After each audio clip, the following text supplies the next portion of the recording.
இந்த நாட்டில் தமிழ் மக்கள் படுகிற அவ்வளவு துயரத்திற்கு காரணம் காங்கிரஸ். 500 டிஎம்சி 450 டிஎம்சி வந்துகிட்டு தண்ணி காலையில் வந்துகிட்டு தண்ணி தரவாம தடுத்தது யாரு? வழக்கு போட்டதா கருணாநிதி. அந்த வழக்கை திரும்ப பெறணும் நடத்தி அந்த வழக்கை திரும்ப பெற வச்சது யாரு? அம்மையார் இந்திரா காந்தி. கச்சத்தீவை தாண்டோடுத்தனமா எடுத்து எங்களுக்கு காலகட்டத்துக்கு கொடுத்தது இந்தியாவோட அந்த நிலப்பரப்பு என்னோட என் பாட்டன் சேதுபதி எடுத்து கொடுத்தது யாரு? நீங்க. இந்த நேரத்தில் நச்சு திட்டம் அணுகுமுறை எல்லாத்துக்கும் கொடுத்தது யாரு? நீ. கல்வியை மாநிலப்பட்டு பொதுமக்கள் தூக்கி போடுறாரு நீ. அப்புறம் நீங்க புதுசா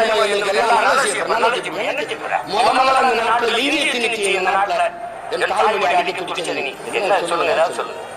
என்ன நீ எதில் மாறுபட்ட? அப்ப பிஜேபி வரக்கூடாது, காங்கிரஸ் வரலாமா?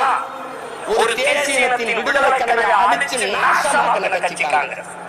கன்னியாகுமரி நிலத்தை கொண்டு வச்ச கட்சி அதிகாரம் காங்கிரஸ்.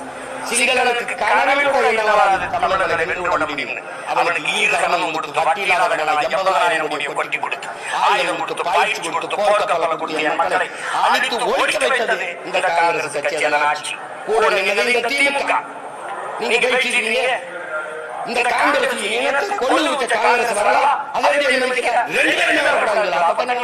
இந்திய கட்சி எதுக்கு பாரதிய ஜனதாவே பேசுகிறீங்க. காங்கிரஸ் வரலாமா? ஏன் குட்டி வர இனத்தை கண்ணு முன்னாடி கொண்டு குவிச்சிட்டு அதே இனத்துல வாக்கு பெற்று வலிமையான அதிகாரத்துக்கு ஆட்சிக்கு வந்துட முடியும்னா நம்ம மாநிலத்தை கூட்டமாக்கணும்னா நீ வந்து பிடிக்கிறீங்க. வேற எப்படி? வேற கன்னட கொண்டு ஆந்திர தெலுங்கு கொண்டு மலையாளி கொண்டு அந்த மாநிலத்துல ஒரு ஓட்டு வாங்க முடியுமா? எத்தனை காலத்துக்கு பேசிக்கிறீங்க தம்பி? ஒரே ஒரு காங்கிரஸ் கட்சி தலைவரை இந்த பாரதிய ஜனதாவிலிருந்து இந்த இடத்துல நாங்க மாறுபடுறோம். அது மனவாத கட்சி. நீ நிலவாத கட்சியா? அவன் யாரால் இந்துசும்பா, யாரால் இந்துசும்பா, வேற சவுண்ட் இந்துவா, நீ சாப்பிட்டு இந்துவா. வேற என்ன சொல்ற? 100 விழுக்காடு இந்துக்கள் பிஜேபி, 90 விழுக்காடு இந்துக்கள் திமுக. நான் சொல்ல தலைவரே சொல்றாரு கட்சியில 90 விழுக்காடு இந்துக்கள். இது பிஜேபி பிடிக்குமா நாங்க பிடிக்குமா?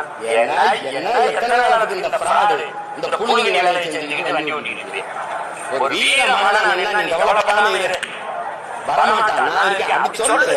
வந்துருவான் வந்துருவான். இதை சொல்றதுக்கு வந்த பிறகு என்ன ராஜா சம்பளம் கொடுக்க முடியல, எல்லா காசையும் வச்சுட்டு தரமாட்டேங்குது. இந்த போன்றதுக்கு ஒரு அதிகாரம் 40 பாராளுமன்றம், அதுக்கு ஒரு ஆட்சி. என் காசை தரலாம் உடனே நான் வாங்கி கொடுக்கணும். ஜிஎஸ்டி கடையில தர முடியாது சொல்ல முடியாது. சொன்னாங்க அப்புறம் ஓடி வெரி சாரி மோடி. இது ஒரு கேவலம். இது ஒரு கட்சி ஆட்சிகள் இதுக்கு